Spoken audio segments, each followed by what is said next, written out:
Baik, Assalamualaikum warahmatullahi wabarakatuh. Dalam kesempatan kali ini kita akan belajar masih tentang statistika, di mana untuk statistika yang akan kita bahas di sini adalah tentang penyajian data. Khusus untuk pembelajaran hari ini, tujuan pembelajarannya adalah yang pertama, menyusun tabel distribusi frekuensi kumulatif, dan yang kedua, menyajikan data ke dalam bentuk OGIF. Sebelum kita belajar tentang penyajian datanya terlebih dahulu, saya berharap kalian mampu mengetahui terlebih dahulu tentang apa itu distribusi frekuensi kumulatif. Pertama, frekuensi kumulatif. Apa sih frekuensi kumulatif itu? Frekuensi kumulatif itu adalah jumlah akhir atau jumlah terbaru dari semua frekuensi sampai batas tertentu dalam sebuah kumpulan data. Kemudian untuk distribusi frekuensi kumulatif itu sendiri adalah distribusi yang nilai frekuensinya diperoleh dengan cara menjumlahkan frekuensi demi frekuensi. Jadi kumulatif itu berarti jumlah dari frekuensi yang ada. Nah, untuk distribusi frekuensi kumulatif itu sendiri terbagi menjadi dua. Yang pertama adalah distribusi frekuensi kumulatif kurang dari, dan yang kedua adalah distribusi frekuensi kumulatif lebih dari. Selain kalian harus tahu distribusi frekuensi, kalian juga harus paham tentang apa itu OGIF. Karena ketika kita akan menggambarnya, kita harus tahu dulu sebenarnya OGIF itu apa sih? OGIF adalah grafik yang digambarkan berdasarkan data yang sudah disusun dalam bentuk tabel distribusi frekuensi kumulatif. Nah, kemarin kalian sudah belajar bagaimana cara menyajikan sebuah data acak ke dalam tabel distribusi frekuensi. Kalau sekarang kita lebih spesifik lagi, yaitu ke distribusi frekuensi kumulatif. Karena tadi tabel distribusi frekuensi kumulatif kan ada dua, ada yang lebih dari, ada yang kurang dari. Maka di sini OGIF pun juga terbagi menjadi dua, yaitu OGIF positif. Gambarannya seperti ini. Kita lihat kenapa disebutkan OGIF positif. Karena semakin ke kanan, grafik itu semakin naik, maka dianggap sebagai OGIF positif. Sedangkan yang kedua yaitu OGIF negatif, di mana di sini kita bisa lihat grafiknya. Grafiknya ini berarti semakin ke kanan justru malah semakin turun, sehingga disebut sebagai OGIF negatif. Baik, itu tadi perkenalan tentang distribusi frekuensi kumulatif dan juga OGIF. Sekarang kita akan mulai mempelajari tentang penyajian data, di mana kita akan fokus ke membuat tabel distribusi frekuensi kumulatifnya. Baik, kita lanjutkan. Kita akan awali dari yang pertama tentang tabel distribusi frekuensi kumulatif kurang dari. Jika dipunyai sebuah tabel seperti ini, silahkan diperhatikan. Maka untuk menyusun distribusi frekuensi kumulatif kurang dari ini, kita butuh bantuan sebuah nilai, yaitu yang disebut dengan nilai tepi atas. Hati-hati jangan sampai tertukar dengan batas. Tepi atas di sini saya ingatkan kembali, tepi atas diperoleh dari batas atas ditambah 0,5. Sehingga untuk kelas pertama diperoleh 20,5. Sedangkan untuk kelas kedua 30 ditambah 0,5 maka diperoleh 30,5. Dengan cara yang sama, maka untuk kelas ketiga tepi atasnya adalah 40,5, tepi atas kelas keempatnya adalah 50,5, dan tepi atas kelas kelima adalah 60,5. Saya harap semuanya masih ingat ya proses mencari tepi atasnya seperti apa. Nah, ini nanti fungsinya buat apa sih sebenarnya? Ini sebenarnya untuk membantu kita menentukan nilai FK kurang darinya. Jadi kita tambahkan lagi satu kolom di sebelah kanan untuk FK kurang dari. Di sini sebenarnya nilai FK kurang dari itu diperoleh dari, kita lihat nilainya di sini, kemudian kita lihat bantuan tepi atasnya. Kita mulai dari yang pertama. Untuk FK kurang dari kelas yang pertama, itu sama aja kita mencari nilai yang kurang dari 20,5. Kita lihat di kelas-kelas ini, mana sih yang nilainya kurang dari 20,5? Berarti berada di kelas yang ke-1, yaitu 11-20. Ini jelas nilai ini termasuk di kategori kurang dari 20,5. Maka FK kurang dari sama dengan kelas ke-1 adalah 7. Begitu pula untuk kelas yang kedua, kita lihat ada berapa sih nilai yang kurang dari 30,5. Ternyata setelah kita lihat, oh berarti kelas 1 dan kelas kedua ini merupakan kategori kurang dari 30,5. Sehingga di kelas kedua ini FK kurang darinya adalah 7. Bentar, saya coba coret-coret juga. Nah, di sini 18-nya itu diperoleh dari 7 yang frekuensi kelas pertama, frekuensi kumulatif kelas pertama, kita tambahkan dengan frekuensi asli untuk kelas keduanya, ditambahkan, sehingga diperolehlah 18. Kemudian untuk FK kurang dari kelas ketiganya pun juga prosesnya sama. Kita cari berapa sih yang nilainya kurang dari 40,5. Berarti kan kelas 1, 2, 3. Maka tinggal kita tambahkan 7 tambah 11 tambah 8. Boleh dengan cara seperti itu. Atau di dua kelas pertama tadi kan kita sudah tahu nilainya, yaitu 18. Berarti 18 ini cukup tinggal ditambahkan lagi dengan yang 8. Diperolehlah 26. Untuk kelas keempat yang nilainya kurang dari 50,5, kita lihat, oh ternyata di kelas 1, 2, 3, 4. Jumlahkan aja semua ini, 7 tambah 11 tambah 8 tambah 4. Atau boleh juga 26 langsung ditambahkan dengan 4. Diperolehlah nilai 30.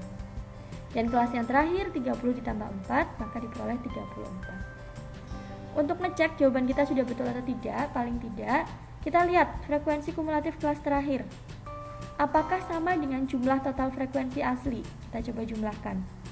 7 tambah 11 berarti 18. Tambah 8 berarti 26. Tambah 4 berarti 30. Tambah 4 lagi berarti 34. Jadi di sini sudah sesuai dengan antara total frekuensi sama dengan FK yang terakhir. Nah, ini langkah untuk menyusun atau membuat FK kurang dari. Tapi kalau misalkan ternyata kalian hanya diminta untuk membuat FK kurang darinya, tidak harus selalu menggunakan tepi atas. Tepi atas ini sebenarnya hanya untuk membantu kita membaca data tersebut. Tapi kalau sudah terbiasa, boleh kalau misalkan mau langsung. Untuk kelas pertama berarti 7-nya ini tinggal kita geser ke sini. Nah, nanti untuk kelas-kelas berikutnya tinggal tambahkan aja terus. 7 ditambah 11 berarti ketemunya 18. 18 ditambah 8 ketemunya 26. 26 ditambah 4 berarti ketemunya 30. 30 ditambah 4 berarti 34. Nah, itu kurang lebih cara membuat distribusi frekuensi kumulatif untuk yang kurang dari.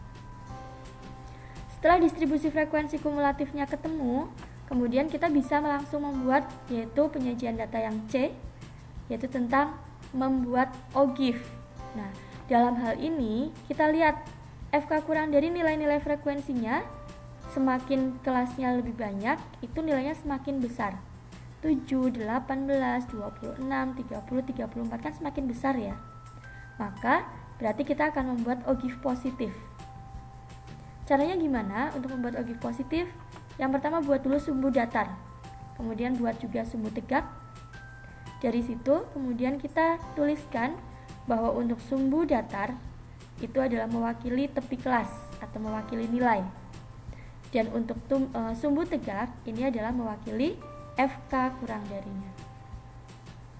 Setelah itu kita buat dulu skalanya. Ingat skala harus tetap. Nah, ini jaraknya antar titik usahakan tetap.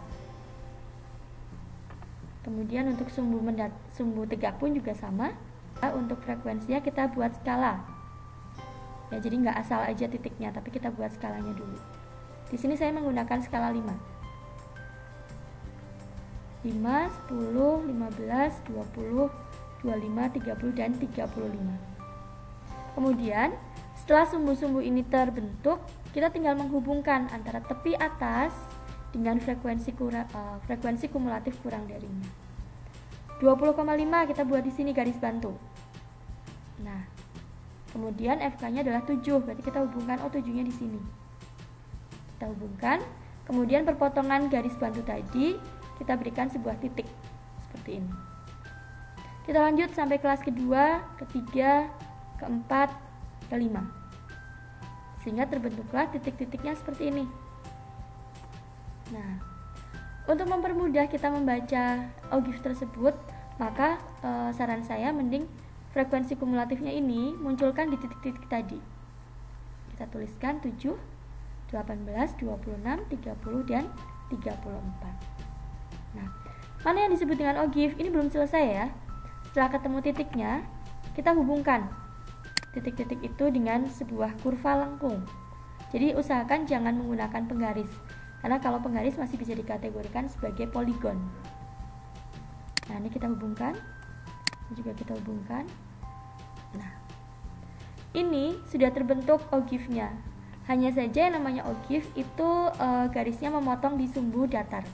Maka kita tambah satu kelas di depan, kemudian kita hubungkan. Nah, inilah yang disebut dengan ogive positif. Itu tadi untuk yang ogive positifnya. Sekarang kita lanjutkan ke ogive negatif. Diawali dari membuat tabel distribusi frekuensi kumulatif yang lebih dari. Data masih sama. Kalau tadi yang kurang dari kita butuhnya tepi atas. Kalau lebih dari kita butuhnya justru malah yang tepi bawah kelas. Kita mulai saja. Tepi bawah, masih ingat ya? Tepi bawah itu dapat dicari dari batas bawah dikurangi 0,5 sehingga diperoleh 10,5. Tepi bawah kelas kedua berarti 20,5, tepi bawah kelas ketiga 30,5, tepi bawah kelas keempat 40,5, tepi bawah kelas kelima adalah 50,5. Dari situ kemudian kita akan mencari FK lebih darinya. Kalau kita mau pakai patokan tadi tepi bawah, menggunakan bantuan tepi bawah, maka kita mencarinya seperti ini. Kita cari nilai di sini yang lebih dari atau sama dengan 10,5, kita lihat.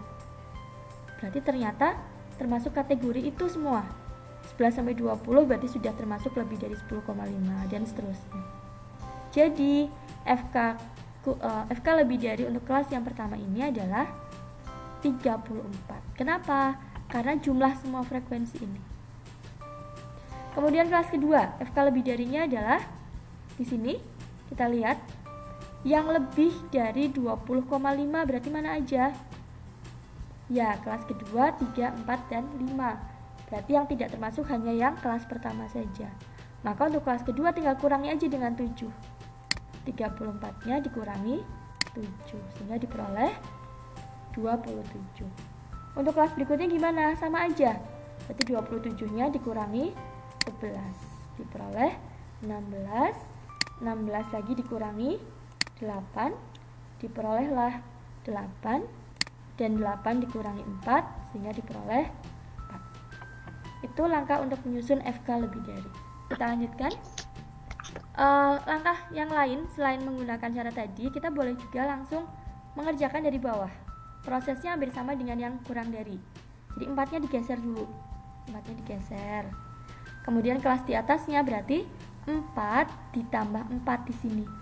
Ketemunya 8. 8 ini tambahkan lagi dengan yang di sini. 8. Ketemulah 16. 16 tambah 11 berarti 27. 27 tambah 7 berarti 34. Itu sedikit gambaran untuk frekuensi kumulatif lebih dari. Sekarang kita akan membuat ogive negatifnya. Langkahnya sama dengan yang tadi. Kita buat dulu titik atau tepi bawahnya. Kita buat juga skala untuk frekuensi kumulatif. Kita hubungkan dengan garis bantu seperti ini. Kemudian buatlah sebuah noktah. Nah, terbentuklah nilai-nilai seperti ini. Kemudian, agar mempermudah membacanya, seperti biasa FK lebih darinya ini kita munculkan di titik-titik tersebut. Nah, seperti ini, kemudian langsung kita sambungkan ogive-nya itu. Nanti kalian yang lebih rapi ya, saya agak mencong-mencong. Nah, seperti biasa ini harus dipotongkan sama sumbu datarnya, sehingga kita tambah satu kelas terakhir. Nah, inilah yang disebut dengan ogive negatif. Itu kurang lebih penjelasan untuk materi kali ini, yaitu terkait bagaimana cara menyajikan sebuah tabel distribusi frekuensi ke dalam bentuk ogive. Nah, nanti tugas kalian setelah ini adalah silahkan kalian coba pelajari kebalikannya. Kalau misalkan saya punya ini, nah, saya punya ogive. OGIF-nya sudah ada, baik OGIF positif ataupun OGIF negatif. Nah, kalian saya minta coba eksplor kemampuan kalian untuk merubah OGIF ini ke dalam tabel distribusi frekuensi kelompok. Berarti frekuensinya nanti harus sampai ke frekuensi yang asli, sudah bukan FK lagi. Silakan, nanti soal ini hanya sebagai latihan, jadi tidak saya masukkan ke assignment, tapi nanti saya sediakan folder di bagian tab files. Kemudian saya berikan nama apa tadi ya?